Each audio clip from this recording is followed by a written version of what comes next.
Photographing a subject can be an intensely strange and personal experience.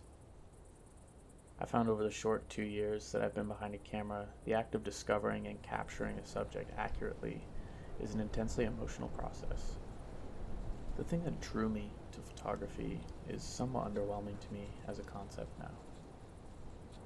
I've for a long time been inspired by the aesthetics adopted by commercial photography. Dedication to form and color in commercial work captivates me. Commercial is designed to excite or entice a viewer through largely visual cues. It sounds antithetical to artistic integrity to take inspiration from capitalistic structures like business advertising, and the longer I spend immersed in my art, the more I understand this judgment.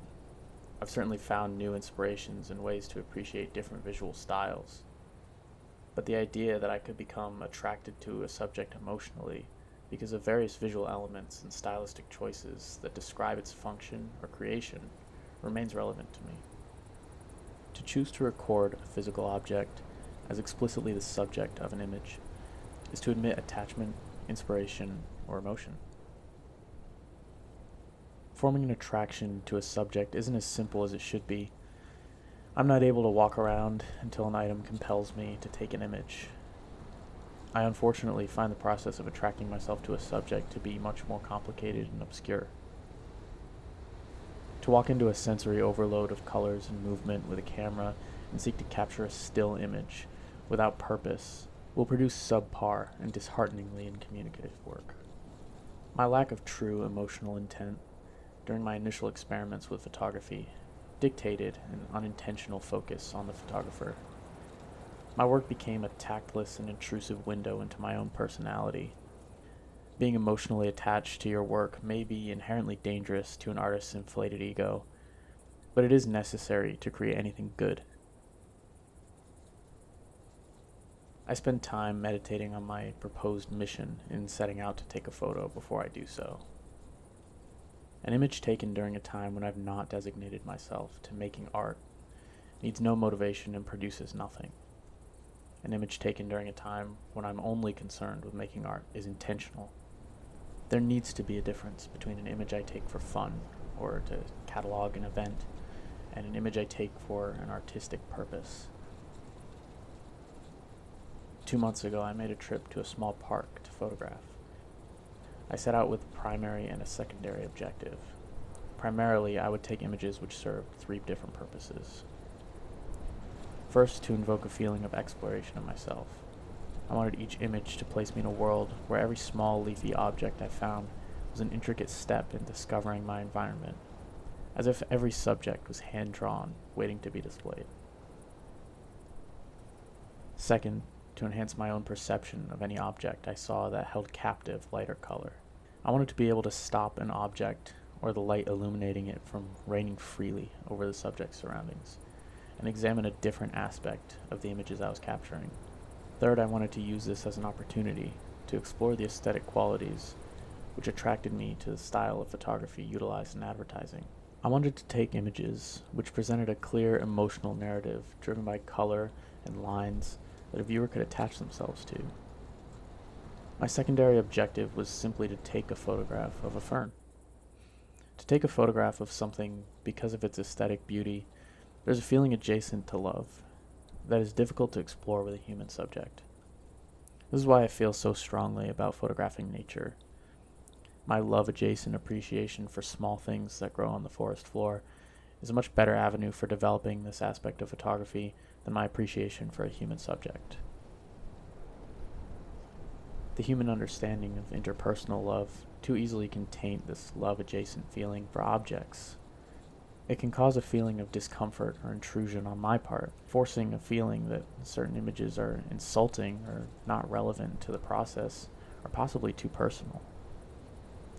I consider much of my work with human subjects to fall into the trap of trying to make someone look good or feel comfortable rather than capturing them the way they are.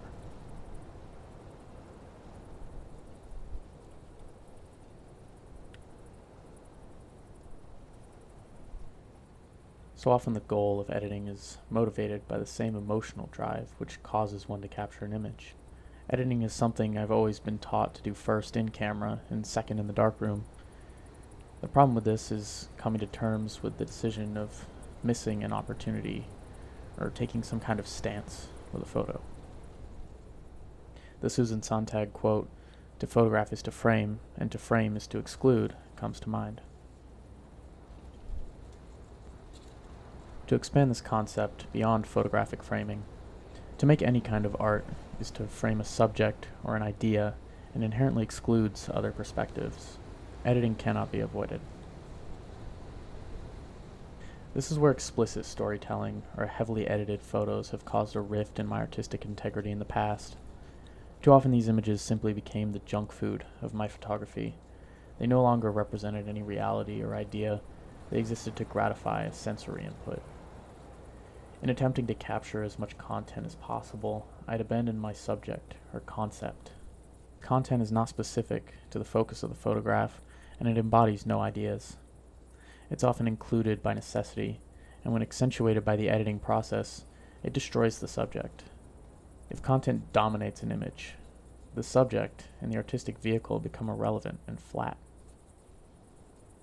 Is this content or subject? Is the man the subject of the photo? Editing is the vehicle to address these questions, whether it be through choosing to take the image, how to take the image, or how to stylize or correct the image.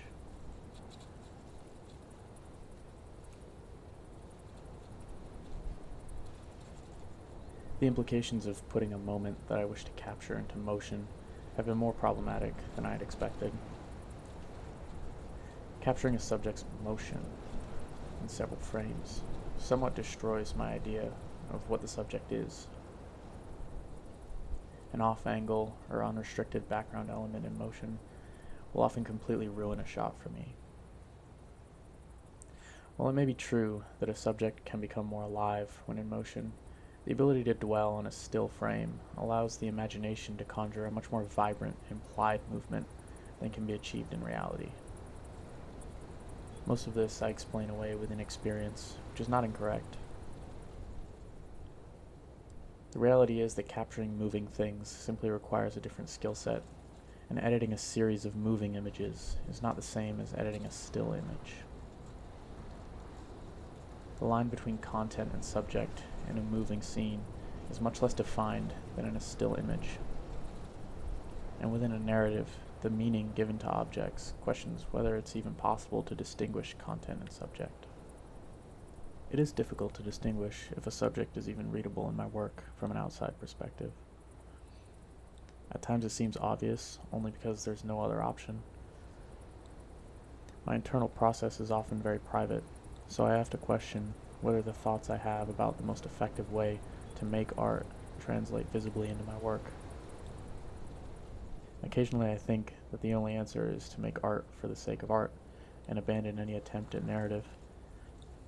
I also occasionally wonder if I'm overanalyzing the most basic concepts of photography, which others understand immediately.